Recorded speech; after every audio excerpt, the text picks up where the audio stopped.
Welcome to another edition of the Steer Your Career podcast. Today, I am very excited to have someone who is a seasoned career coach, someone who has extensive experience in outplacement support of individuals, and happens to be a good friend of mine, Ann Baker, who's our guest here. Her and I met each other about 14 years ago when my oldest kids and her youngest child went to nursery school together, and we've been friends ever since. And we've reconnected. We've actually stayed in contact, and we've reconnected recently about the outplacement industry. And we'll talk a little bit about what outplacement is, why it has such a nasty reputation, and we'll share a little bit about that. But before we dig into this podcast, Anne, I'd love for you to introduce yourself to the Steer Your Career podcast audience here. Thanks, Alan. So happy to be here. And yes, just at a high level, I am a career change and leadership coach, and I work with various consulting firms in that area. I'm the new term is fractional consultant, and I'm very passionate about coaching. I came across that many years ago. And what else can I say? I'm also known as, in terms of career changing, which is the name of the game going forward, is being open to those possibilities. I'm a serial career changer in my career. So that's what I love to help people with, feeling confident and able to pursue that. Awesome. And do you mind sharing a little bit about some of those career changes that you've done and what you're working on now so that we can give people a little bit of context of why you have such expertise in this space?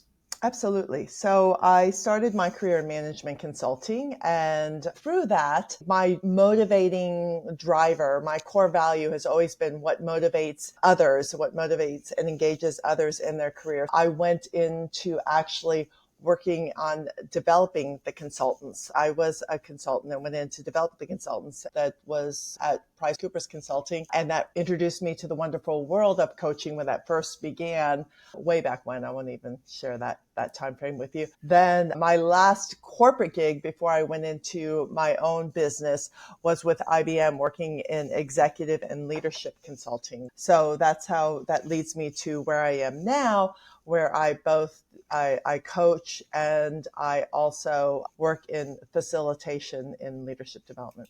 Awesome. So you've worked with a lot of leaders and individuals inside companies when you were at those companies. Now you coach and support leaders both at companies and after they have left companies as well. Is that true? Yes, I right now I do consult and train and facilitate, but my primary bread and butter is working with people in career transition. We want to find a different term, who have Yes. been outplaced, and helping them build the confidence and self-awareness and ability to find and land the jobs, land their next roles. And let's talk about outplacement a little bit. So I've been fired 5 times in my career. And after I got the boot, sometimes I believe I was offered what they say, oh, we're going to give you a little support on the way out. We'll put you in touch with career service or something, which was essentially an outplacement company. They don't call it outplacement, but historically it's been called outplacement. And these are services that companies pay for. For instance, when Google laid off 12,000 people in January of 2023, besides just giving the employees a kick to the curb, they also said, oh, we're going to be nice to you and give you some career support so we can help you transition into a new role. But share a little bit about what these organizations are and why they exist. There's actually two answers to that question, because the first part, and Alan, let me know if you want me to talk about that yet, but you know how I feel about fired.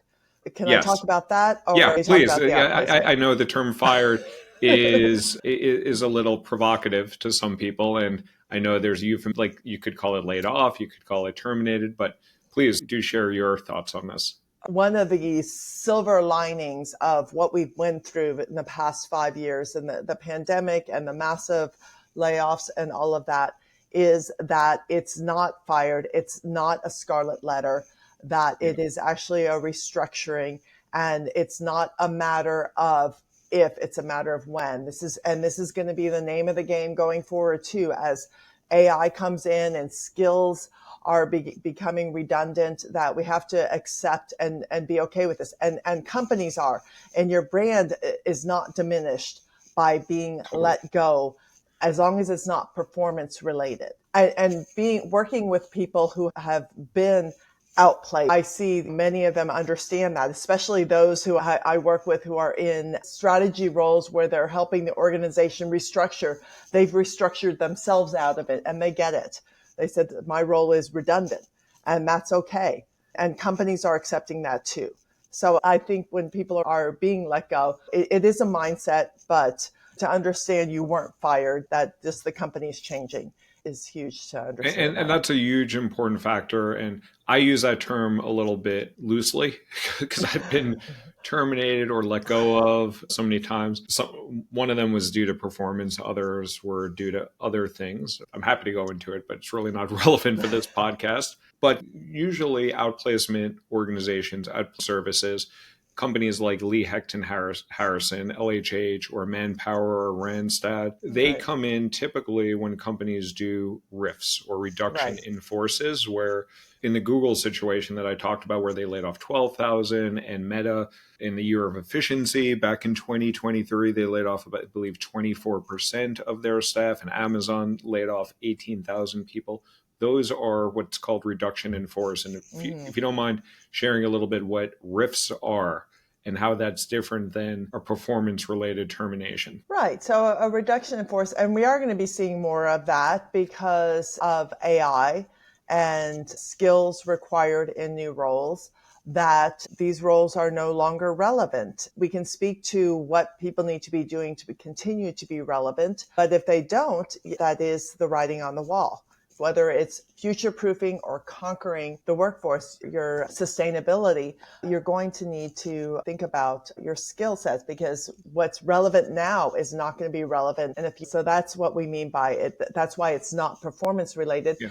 And really, it could be perceived as semantics, but the bottom line is, I think it helps the mindset to know that it's not you, it's the Yes. situation. Yes, totally. I would also say sometimes when you are fired, quote unquote, for performance or terminated or let go of, whatever You know, I term. hate that term fired. Yes, I'm comfortable with it, but not everybody is. And I understand why that's the case. When people are terminated, they don't need to disclose that information to their next employer. That information is not able to be known either. For instance, when I was terminated from 5 different companies, it did not stop me from getting an offer from Amazon in 2022. They had no idea why I got fired, and I got fired from Google. They walked me out the door. So I would call that firing from Google, but they had no idea that that happened. I just said I left Google and pursued startups.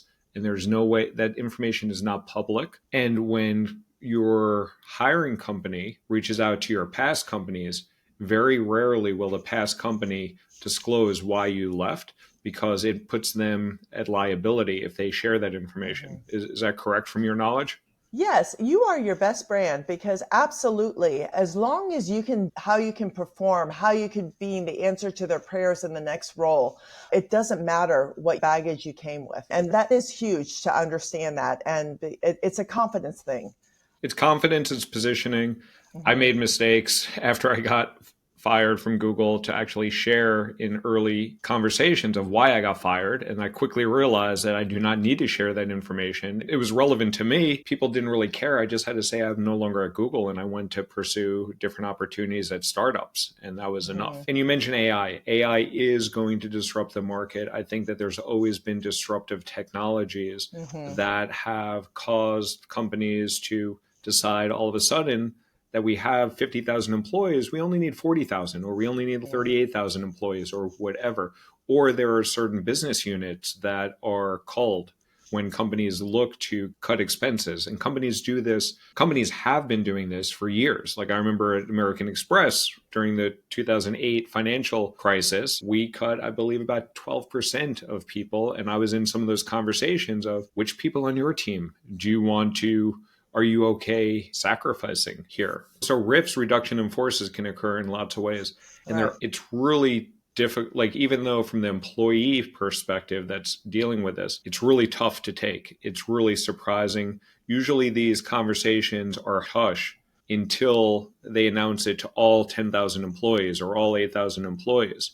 And the conversation and the communication is often not done well. And I'd be curious to hear your perspective of how these rifts, how these mass layoffs occur, and what the challenges have been in executing these. Executing is probably a bad term, but implementing these reduction in forces. Great question. When you think about these, whatever we call them, outplacement or transition management services, the best ones help these companies coach their employees on this particular situation. And the ones that are better are the ones that when I have coached people in transition, they feel confident. They know that it's not them, it's the company.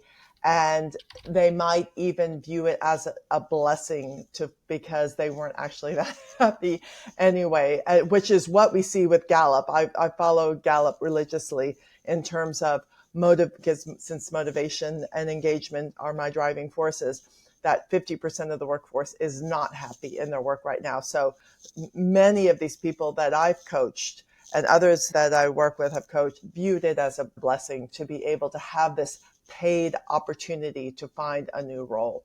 Yeah. And these organizations, LAH, and I think you mentioned another one there, Right they, management and Velvet Jobs. Yeah.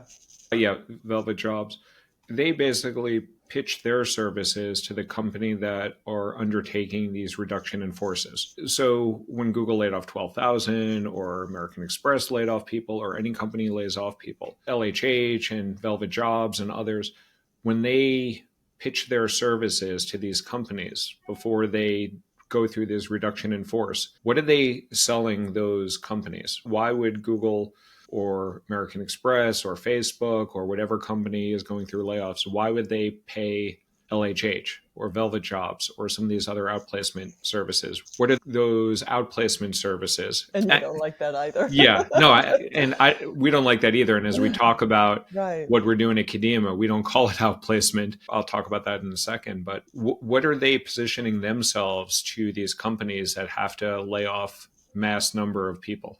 What they're positioning is that they have the services to help their employees land roles quickly. I do remember, I don't know if it was a podcast or a webinar of yours where you were dissing these services, saying that it's just to check the box. And you're absolutely right. There's levels of quality of these services. So you can say, as a company, I have an outplacement service and we're helping, as part of their package, to where you have a service that has the best technology or is high touch and flexible for these organizations. And that is where companies that really value their employees are leaning towards, because you have those that you've let go and those that are still there, the survivor guilt. And how do you keep them still motivated and engaged and not fearful that they're next on the list? Mm-hmm. So the best, let's call them talent management organizations, are the ones that have the reputation for landing people, for giving them the high touch, for having qualified coaches to help them through the process, for having the best technology, as well as having services to help the organization with the people still there and helping them feel relevant and secure. I would imagine the companies that are helping these thousands of employees with their career transition or outplacement or what have you, they're paying for these services. The employee is not paying to work with Velvet Jobs. So the company that's going through the RIF usually establishes a contract with Manpower, Velvet Jobs, and so forth. So the company that's laying off people, they do want to treat their employees well, but they're probably also concerned on price because they're usually reducing their staff because of economic concerns or economic constraints. Right. They want to be cost effective. But I also found a statistic about also the more that you land your employees. So landings are very important to these organizations because the less you have to pay in unemployment costs. Interesting. I know companies contribute to unemployment insurance. I do as Right. employing people. Does it cost the employer more based on, do they have to pay money? Like when Google laid off 12,000 people, do they have to cut a big check to the unemployment insurance pool, or do they have to pay more in unemployment insurance based on how long it takes those 12,000 people to get hired? Let me double check that. But I believe that the more data you have around being able to find jobs quickly will reduce your cost for unemployment. Okay, so it does come back down to cost. So Yeah. then Yes. the company implementing the RIF cares to a degree about the quality and how quickly these individuals are getting a new job. I'd be curious to see if that's actually true, because based on my experience of hearing some horrific stories about a lot of the recent RIFs, it didn't seem like a lot of the employees that were impacted got service that they were pleased with. So what sort of quality control exists for these outplacement services now, or if at all? Just to help me better answer that question, what were some of the complaints you heard? That the coaches sucked, that that they could have done better by just Googling things or figuring out stuff on their own, that Mm-hmm. several people hired their own coaches. They got no help. It was very generic help that they were given. So that's some of the anecdotal feedback that I heard. And also the fact that there were many, we actually did quite well from a business perspective because we're in the coaching business. We actually got a lot of customers that were given those outplacement services and were not satisfied with those outplacement services. And then they decided to pay us significantly more than free. Like, those outplacement services are free to the employee, but they chose to pay us money, Kadima Careers, to help them accelerate their career. So I would think if they were happy with those services, they would not have chosen to pay us money. I concur with that, as I've recommended a few to you as well. Yes. So I do think that knowing that how much I don't want to say outplacement again, Yeah. but how much the talent management business is growing, that you're absolutely right that it's no longer, which I believe you said early on, is I check the box that I'm doing something for our employees. So we see this, we have an outplacement firm, but it does suck. We don't know who we're entrusting these people with. The firms that are doing well, and they're far and few between, are the ones that are not just, this is a place for coaches to retire, where they come in and they have these fractional coaches that they pay. I started my career in compensation consulting, and I know that how you pay somebody is how you value them. Yeah. And I do believe that many of these career transition firms pay the bare minimum, but if you really want quality, you pay for it, and you expect it. And so those that are doing well are the ones that have qualified coaches, not just mentors. Oh, they've been in financial services, they can speak to financial services, but can they really coach? That's a huge difference between mentoring and coaching and helping people through the system. So it's really quality coaches that you assess the customer satisfaction, being able to do that, having a record of how many landings. I think something that Kadima has such an advantage over is that you do those CSATs over with your coaches. That's huge. What else do I want to say about this? The technology, having an interactive technology, especially we're in the world of AI. You got to be able to jump on board with that. Even better if you can, whether you collaborate with or you have your own, but even upskilling is the name of the game with people in the future. If you have opportunities for people that you're coaching to take these programs, that's fantastic too. I think something else in terms of what Kadima does, which I think is amazing, is the interviews. Interviewing, whether it's informational interviewing or actually interviewing to land the role, you've got a remarkable database of interviews. That's huge in terms of helping people with landing roles. Yeah, and I think it's an interesting point. So you used to work in compensation, and you get what you pay for to a degree and what companies value. So we've worked with some like LHH coaches. We brought one on to our team. Most were not of decent quality, but the pay that they were getting from LH was abominable.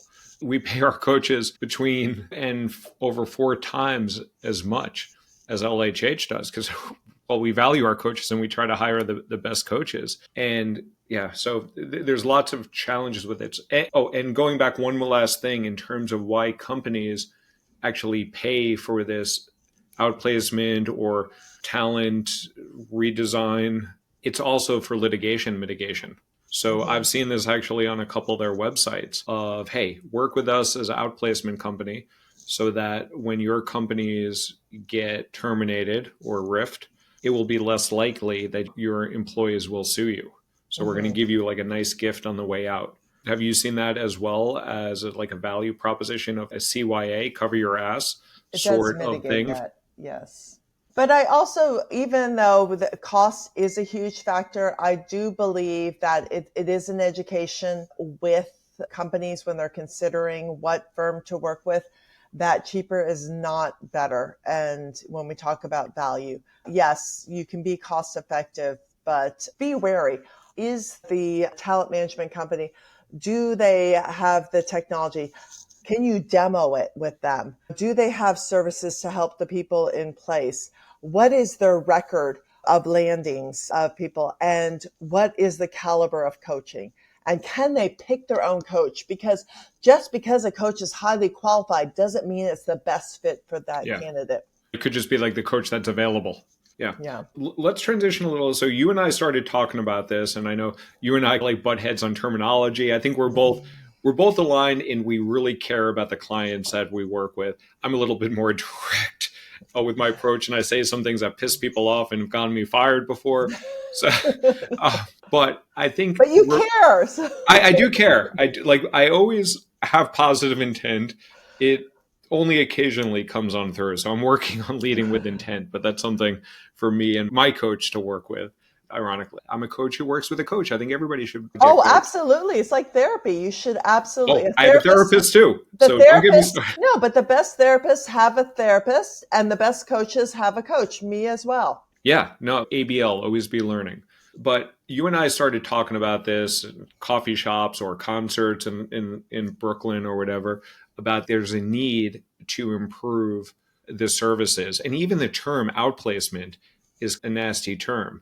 And Too. yeah, it's archaic, but I just looked at Velvet Job I site and they know. call it outplacement. So whether it's archaic or not, it's the terminology It that is. people are using.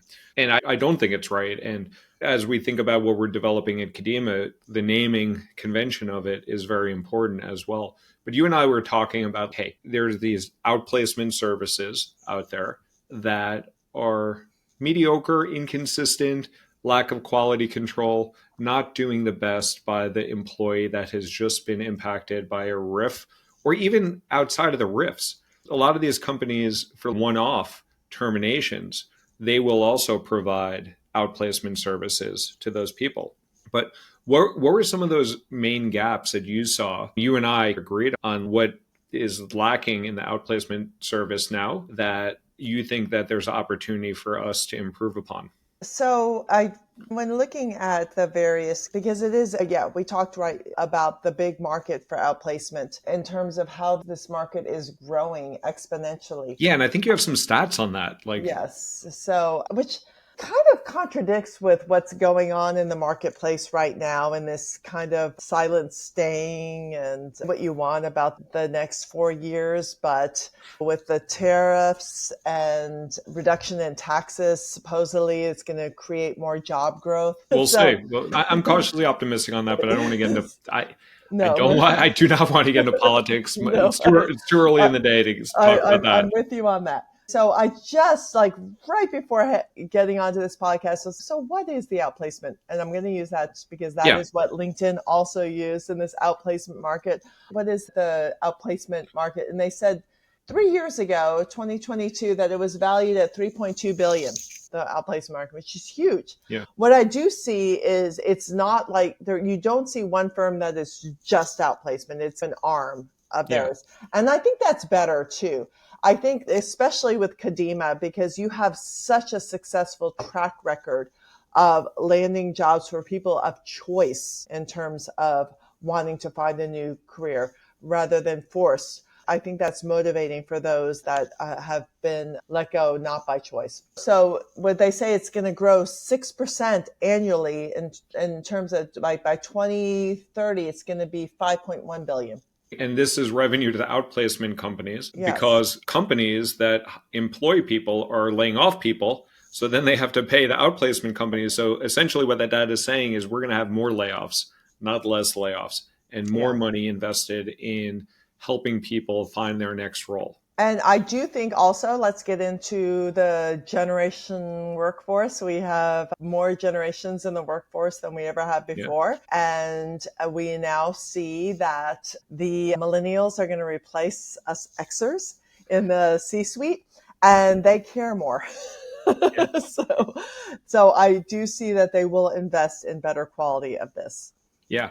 So when you and I got to talking, I've seen a lot of anecdotal feedback from people that are complaining about the outplacement services. They're coming to pay us like a decent chunk of money to help them accelerate their career. And we at Kadima, we're on a mission to accelerate 1 million careers. And we're not going to do it with all people that can afford thousands of dollars of coaching out of their own pocket.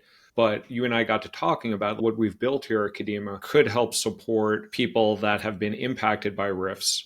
And I like the term that you say. Some people are getting a new job by choice, and some people are being forced to get a new job unbeknownst to them. But we've built something here. All of my background was at Google and Facebook and Salesforce and American Express, where we built things at scale. So what we did here at Kadima is we built career acceleration at scale. And we were talking, and I was like, I can do a better job than what these outplacement companies are.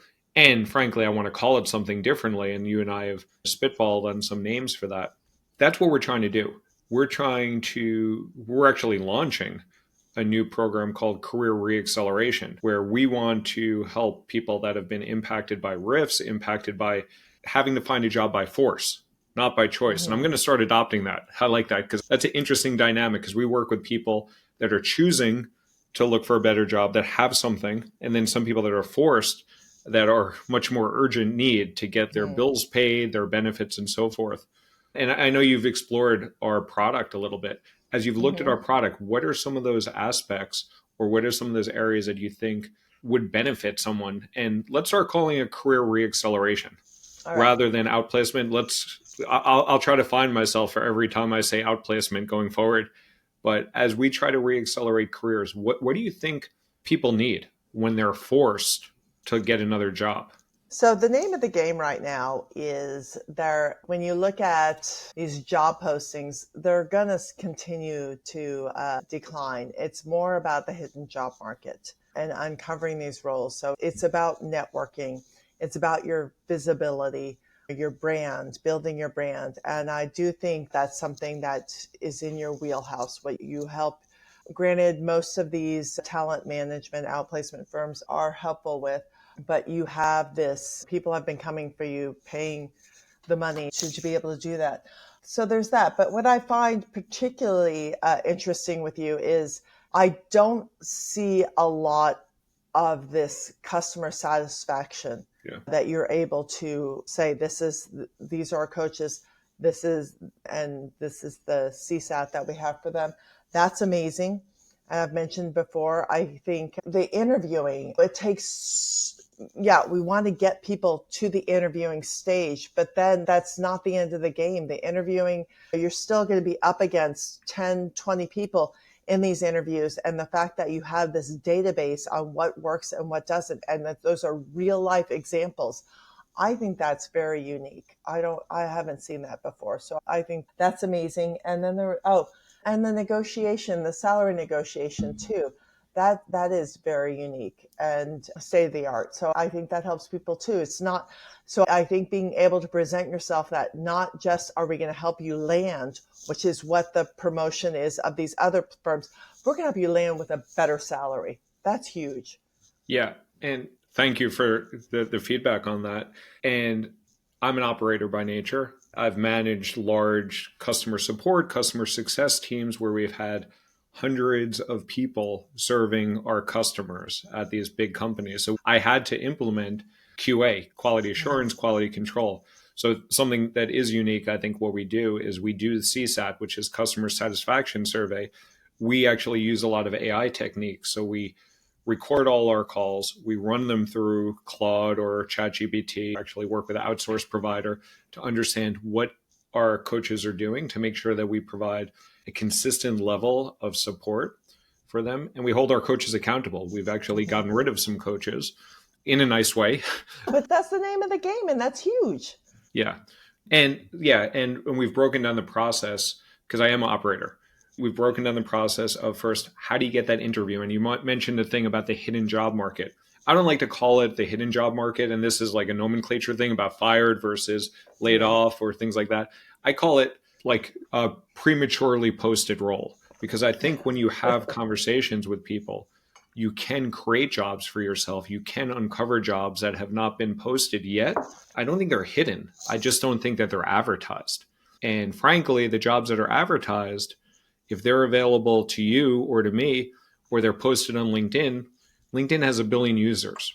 So once a role is posted on LinkedIn or on Google or anything else like that's available to anybody. There are roles that people are not aware of that are going to be posted next week, or they know that someone is leaving their company. So those are the opportunities there. But we try to focus on getting people the interview, which is mostly relationships now because of AI spitting out all these resumes. Then that interview prep, like I think people focus on interview prep more than they do on getting the interview. We find more people having challenges getting the interview.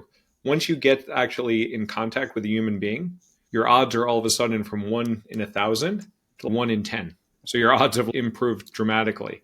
And then we prepare them for that. And then also on the offer negotiation. And then something that we're doing now is we give people a 1-year career warranty because we don't want them to have to get another job, especially forced to get another job within that first year. So we're trying to address this holistically and at scale. And we've done this with individuals that are paying us money out of their own pocket. But I would rather have companies that theoretically care about their employees enough to provide these formerly known as outplacement services to work with us.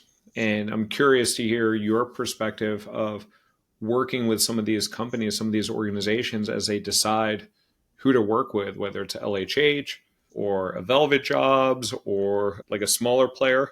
How do they decide which company to trust with their employees, their former employees? So, I just want a clarification. Once somebody has landed, you still give them a warranty of a year. So we just started that. So we give in their first 90 days in the job, we help them in the first 90 days. So we take Michael Watkins' book, who wrote the first 90 days, and we basically adopted that framework. Love that. Yeah, it's a great. I've one on my bookshelf. I think I have two because I picked one up in Park Slope. There's really good stuff to get on the steps in Park Slope, and I found another copy of that so that I can give it to somebody.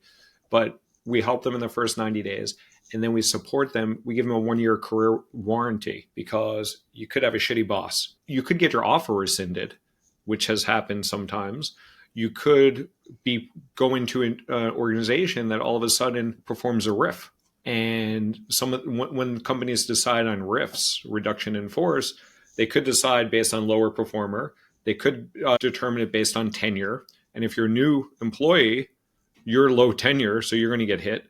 Or they could determine based on business unit. So we help people in the first year. We support them if anything goes awry.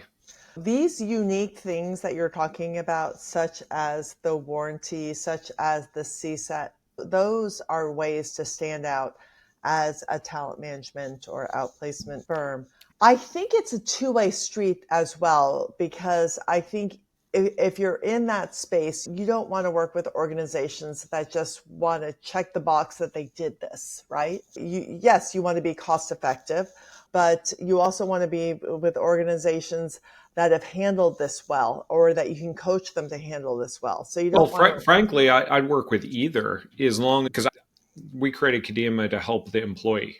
So actually, I would almost want to work with those employers I that mean, really don't care shit. about the employees and that have mistreated or ignored the needs of their employees. So send me you're tired, you're weak, you're poor, or whatever it says. I'll work with any company that's willing to provide some sort of support to their employees who have all of a sudden had to find a job because of force, not choice. So one other thing that I want to clarify when you were talking about the hidden job market, and I understand your perspective on that, but I will say that organizations in general prefer referrals over advertising. And advertising costs money. It costs money to use the ATS. It costs money to have people sift through all of that. The name of the game, yet whether you do decide to advertise later or you want to get ahead of this or not, it is all about referrals and networking. And that's what and I know Kadima is very good about helping people with their visibility, their brand presence, and doing so. But that is the name of the game.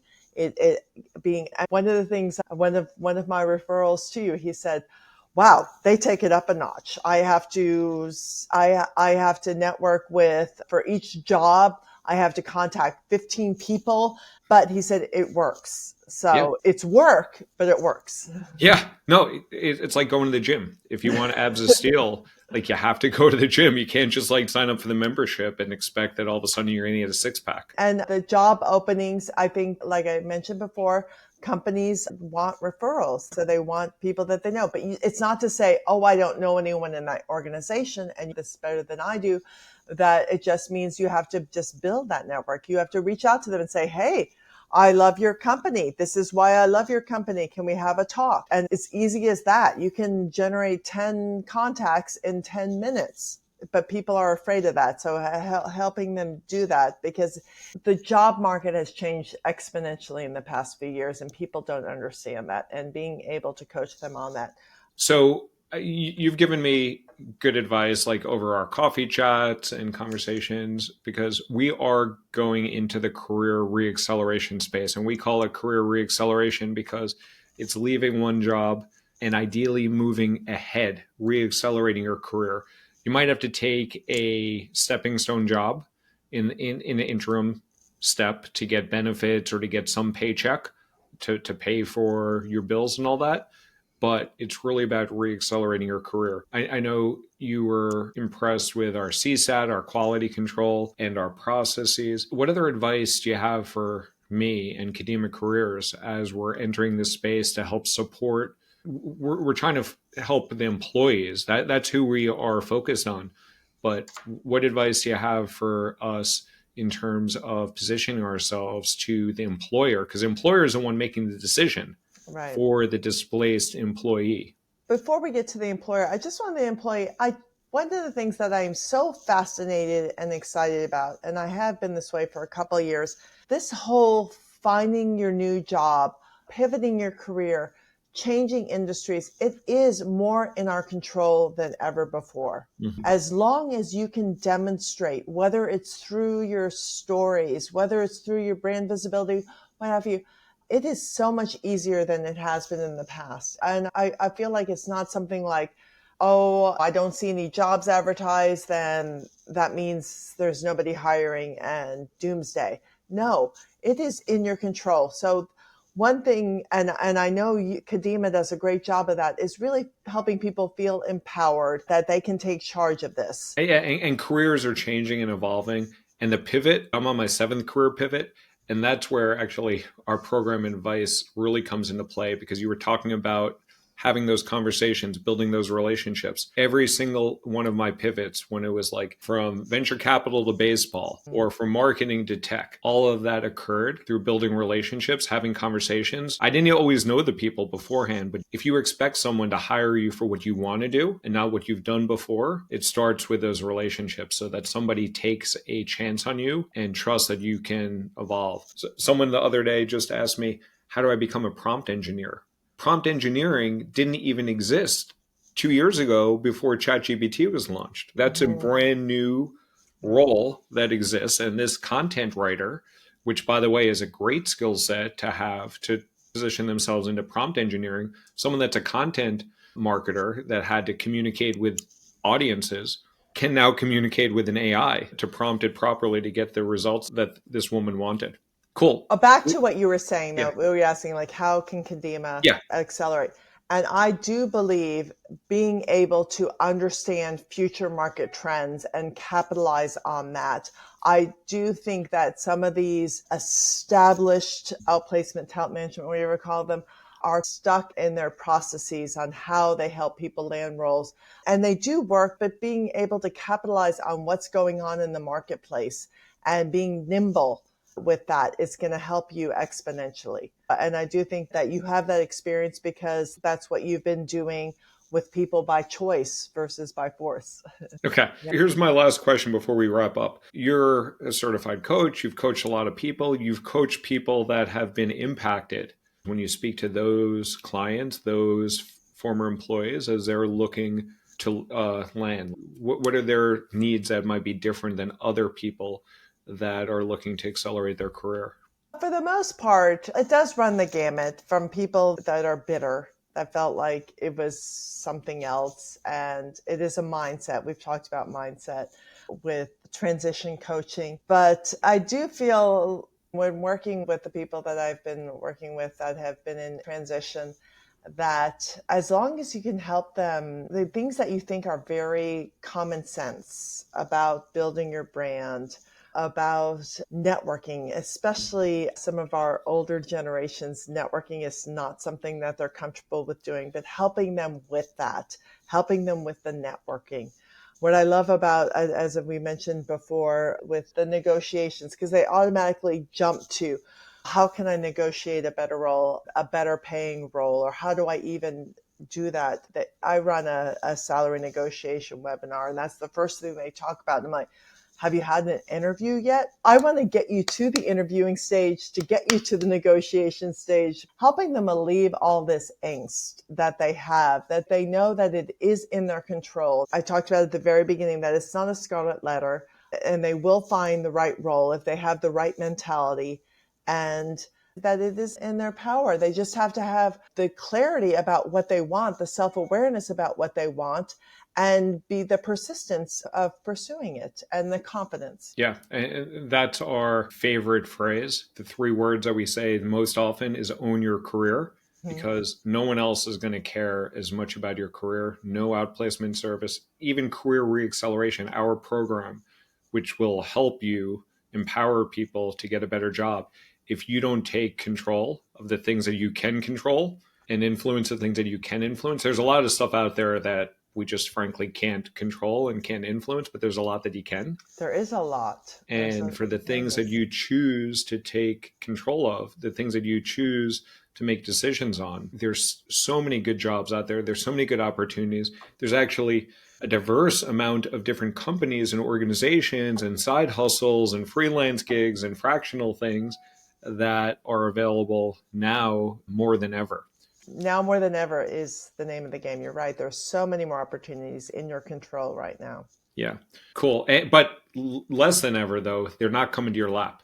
They're not just coming to you. No. There's three ways to get jobs. You can apply cold, which I highly recommend not doing because you're in a sea of tens of thousands of competition. You can get recruited, and awesome. If you happen to get some inbound recruiter reaching out to you, great. But that's a very Rare. passive act. And then the most effective means of getting a job is through referral. And the best way to get a referral is build those relationships, either your existing ones, reinvest in those, or forge new ones. But 24 out of my 29 jobs came through referrals. About half of those I knew people ahead of time, and about half of those I made through the process. One of my favorite people that you're not a fan of, Austin Belchek will say, a well-nurtured network will serve you a lifetime. Yeah, I agree with a lot of his things. I just don't like the fact that he blocked me just because I had some good. I was challenged. Don't think that you should be putting in lots of work before an interview. I think once you get to the end, yeah, you can. Anyway, let's not go there. But last two questions I have for you. Where can people find you if they want to reach out to you, learn more about you, and yeah, just connect with you? I have a very common name, Ann Baker, but I am the first on LinkedIn with that. So if you, And it's ANNE yes, Baker. and I am myself going to practice what I preach, and I'm working on my brand presence in the next couple of months. So it'll be more to come. Awesome. And then the last question I have for you and all of our guests on the Steer Your Career podcast is, what is one piece of sick career advice that you would like to leave our listeners with? One piece of sick career advice. I will say this, the visibility. And because so much is out there about chasing success, but thinking about your brand presence and whether it's, you're awesome at this, Alan, in terms of how you present yourself on LinkedIn, how you attract attention on LinkedIn. And that whether it's posting articles or reposting articles that you see that really reflect your point of view, when you comment on somebody's post, don't just like it, but share why you like it. All of these attract the right attention, because that is going to help you a millionfold. Yep, we're in an attention economy and there's more and more distraction out there. You need to cut through the clutter and get to the right people and make sure that they pay a little attention to you. Awesome, man. This was a fantastic conversation. Usually we have this in person over coffee and breakfast, but I love this our time coffees. over Riverside. But thank you so much for this. Thank you for all the information you have given me and perspective you've given me from this outplacement service that really needs to evolve and change. And we're hoping to do that with Kadima, with our career reacceleration program. So if anyone is listening out there that are considering laying off people or going through a riff or even a one or two person and trying to make sure that when they have to hand that bad news to that employee, that they want to do it in a kinder way, in a way that can help reaccelerate their career, reach out to us, because we're providing these services to those employees to help them turn that forced reduction in force to a better opportunity. So reach out to us there. You can always find us at kadimacareers.com. You can find me on LinkedIn, as Anne alluded to. And if you're an individual who's looking to get a better job quickly, confidently, and with lots more money, we offer amazing coaching where we do quality control on these coaches, and we will get rid of them if they're not good. But fortunately, we don't have to. And we do it in a kind way, by the way. But thank you, Anne, so much. The last three words I'll leave our audience with are: own your career.